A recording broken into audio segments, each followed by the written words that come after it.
Assalamualaikum.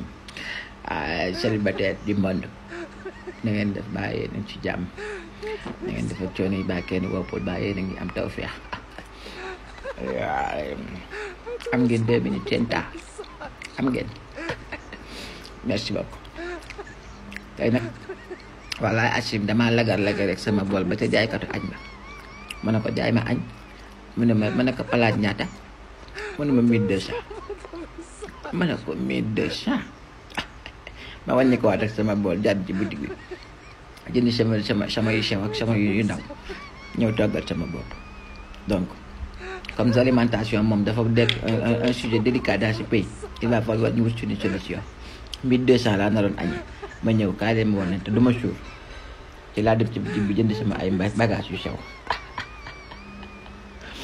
Lii ngeen ñu gis c'est ce qu'on appelle des spaghettis ak des œufs brouillés ak dama pomme de terre.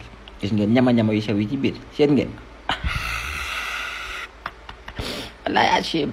Donc spaghetti bu ndaw bi laa jënd paquet bi jënd bi 250 moom ñetti yoon laa koy def ñetti togg laa ciy togg ndax man je suis seul, d'accord. Donc li ngeen di seen mu xonk ci biir saucisson la 100 francs laa jënd sama ñaari œuf de poule. Xam ngeen œuf de poule xamoo leen ko nenu ganaar ma jënd ci ñaar bu ne 125 lay jar léegi te ñett yi daan na jar 100 francs léegi ma jënd ko muy 250. lii ngeen di gis pomme de terre 100 francs la ak soble 100 francs. Loolu moo togg sama añ ji jënd sama pain. Yaa ngi dégg amoon naa tuuti ketchup ma laal ko ci